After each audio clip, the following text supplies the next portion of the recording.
10 ይቀንሳል የስዳይ ተሞት ስታስብ አሁን እኔ ግን አሁን አንቺ 32 30 ስሙኝ ወገን ዛሬ የሆነ ነገር ልንገራችሁ በኔ ብትመጡ ልምራችሁ ይችላል በሰድሁኝ በተናገሩኝ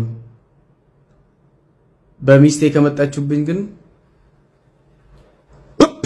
ነው ማረጋችሁ ማንንም አልምርም ሰምተኛላ ሰላም ጤና ይስጥልኝ ውድ ቤተሰቦቼ እንደምን አላችሁ በያላችሁ በሰላማችሁ ይብዛ ከች ብለናል ፋሚሊ ሰሞኑን ጠፋ ብለን ነበረ ዛሬ መጥቻለሁኝ ለመላው ለእስልምና ተከታይ በሙሉ እንኳን ለኢዳል አረፋ በዓል በሰላም አደረሳችሁ ሰሞኑ መነጋገሪያ የሆኑ ቪዲዮዎችን ይዤላችሁ መጥቻለሁ እስከ ቪዲዮ ፍጻሜ ድረስ አብራችሁ ቆዩ ቤተሰብ ያልሆናችሁ ቤተሰብ ሁኑ ሰብስክራይብ ያደርጋችሁ ፋሚሊ ላይክ በጣም ያስፈልገኛል አንዲ ላይኩን ንኩልኝ አመሰግናለሁ ሀሳብ አስተያየታችሁን በኮሜንት አሳውቁኝ ወደ ቪዲዮ እንሂድ እሺ ባሙሌር በጓዳጎት ድርጅት አምባሳደር አድርጋችሁ ሾማችሁ በድያችኋለሁ አራት አናኒ ይቅርበኝ እናቴ ፈቲ አዋይ ሮማን ኡስታዝ አቡበከር አህመድ በድሩዜ ኡስታዝ ሙሉ ቱርኪ ማንገታችሁን አስደፍጫችኋለሁ ይቅርበሉ በፍቅር አናግረሽ ሳይገባው ቀርጸሽ መልቀቅ ወንጀልም ነው ከወንጀል በላይ ደግሞ ለህሊናሽ ጸጸት ያለት አሁን ትላንት ያነሱት እኮ ከላይ ለብሶ ሽቶ ተቀብቶ እኔን ሁሉ ሽቶ ሲቀባ ቆይቶ ነው የመጣው ቀያይሮ ከዛ በፊት እኮኛለን ካስፈልግ ግን አያስፈልግም ምንድነው ጌን ማድረግ የምንፈልገው ማትረፍ የምንፈልገው ከሱስ እኔ አሁን የምንፈልገው ነው የጠፋው የእውነት የሰው ህይወት ነው የሚያሳስበን ወይስ የሆነ የተሰወረ ዓላማ አለ አሁን ወንድምሽ ቢሆን ታውጫለሽ በዚህ ሁኔታ ለሰው ሁሉ ምነግረው ነው ልጅ ቢሆን ወንድምህ ቢሆን አጋልጠ ተሰጠዋለህ እንዴ አይሽ ነገ ያንዳንዱ እኔ ይሄንን ነው ማሳስበው ነገ ቤታችሁ ይገባል ይልሲ እውነት ለመናገር ጋዜጠኛ ሶፊኒያስም በዚህ መልኩ በማየቴ እጅግ አዝኛለሁ በርካታ ሰው ማለት ለካ ከንቱ ነው በቃኛ ምንም ማለት አይደለንም ትላንት ምን ላይ ነበረ ዛሬ ሴት ነው ያለው በጣም እጅግ አሳዝኖኛል በእውነቱ እኔም ብቻ ሳይሆን በርካቶችን አሳዝኗል የሶፊኒያስ እንደዚህ መቀያየርና የሆነና ምን ተጠቀማላችሁ ታስታውሳላችሁ እንግዲህ ሐዋሳ ላይ ምን እንደተፈጠረ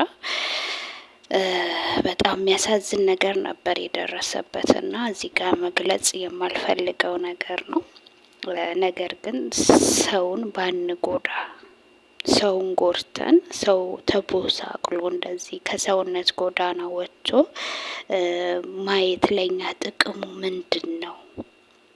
ምንድነው ጥቅሙ እንደገና ደግሞ በሕክምና ላይ ያለ እንደዚህ ቀርጸው መልቀቁስ ምንድነው ጥቅሙ ሰው በቃ ከሰው ይልቅ ገንዘብን ያስቀደመበት ጊዜ ላይ ነው ያለነውና በእውነቱ በጣም ነው የሚያሳዝነው ሶፊ ጨርሶ ይማራ ማለት ፈልጋለሁ ወድሜ ይሄደ ኮን ሰይፉዬ እውነቱ እንዲየሳክሽ መቼም እርግጠኛ ነኝ 10 ይቀንሳል የስዳይ ተሞት ስታስብ አሁን እኔ ግን አሁን አንቺ 32 35 ነኝ ገና እኮ ነሽ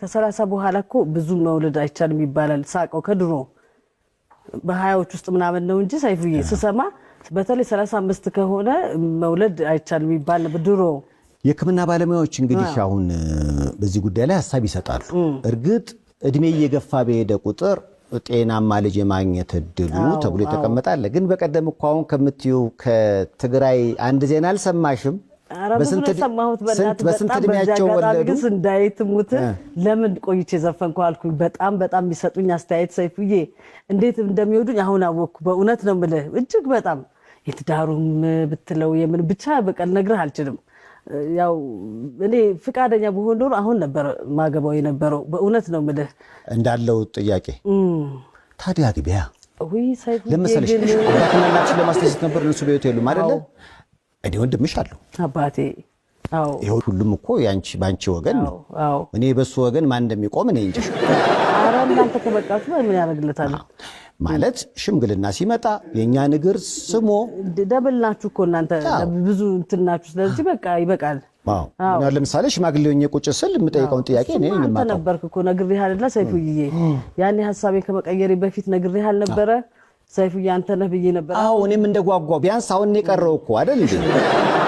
እኔ ሽማግሌ ቁጭ ብዬ መጠየቅ እፈልጋለሁ የሀሊማ ባል የሚልካቸውን ሽማግሌዎች እኔ ማን እንደሆነ የሚመጣው እኮ ነው ራሱ እንደው በቃ ገና ሳይመጣ እንትን ብለው። ለማንኛውም ሽማግሌዎቹ ከመጡ በኋላ ጥያቄ ከሀሊማ ነጠላ ዜማዎች ሁለቱን ጥቀስ። አይ ሰይፉ ሀሊማ እኔ አላገባም ትላለች፣ እሱ ደግሞ አግቢ ይላታል። ለምንድን ነው ግን አሁን ላይ አብዛኞቹ ትዳር አንፈልግም ልጅ ብቻ ነው የምፈልገው የሚሉት ለምን ይመስላችኋል? ይሄ ጥያቄ ለወንዶች ነው። እና እንደዚህ የሚሉ ሰዎች በጣም ተበራክተዋል። ምንድን ነው ምክንያቱ ብላችሁ ታስባላችሁ? እስኪ ሀሳብ አስተያየታችሁን በኮሜንት አስቀምጡ። እንግዲህ ሀሊማ አላገባም እኔ የምፈልገው ልጅ ነው ማለቷ ከዚህ በፊትም ይታወሳል። አሁን ላይም አቋሟ እንደዛው ይመስላልና ለምን ይመስላችኋል? እንዲሁም ሀሊማ እንግዲህ 35 ዓመቴ ነው ብላለች። 35 ዓመቴ ነው በማለቷ በርካቶች ሙድ እየያዙባት ነው ወይም ደግሞ አላመኑም። እና እንዴት ነው ጋይስ እናንተስ ምን ትላላችሁ? ከ35 ዓመት በላይ ትሆናለች ወይንም ስንት ትሆናለች ብላችሁ ታስባላችሁ? ግምታችሁን በኮሜንት አሳውቁን።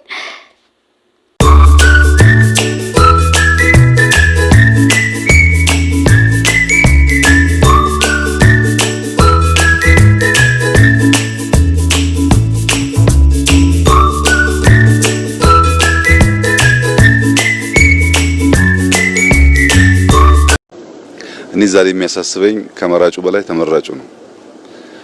ይሄ ህዝብ በቁርጠኝነት ሚሻውን ወስኖ በዲሞክራሲያዊ መንገድ ከመረጠ በኋላ የተመረጡ ሰዎች በዚያ ልክ ታምነው እጃቸው ልባቸው ንጹህ ሆነው ደከመን ታከተን ሳይሉ ሰርተው ይሄን ሀገር ታሪክ የመቀየር የዚህን ታላቅ ህዝብ ውለታ የመክፈል ዝግጁነታቸው ምን ያክል ነው? እልህ፣ ቁጣ፣ ክርክር አሸንፋለሁ ሳይሆን ያመንን የታመንን ራሱን የሰጠን ህዝብ እንዴት አገልግለው ህይወቱን ይነካሉ ይቀይራሉ የሚለው ጉዳይ ይበልጥ ያሳስበኛል። በምርጫ ነው የሰጣችሁን፣ በምርጫ ውሰዱት። ስትፈልጉ ከኛ የተሻለ ካገኛችሁ ምረጡ፣ ችግር የለም።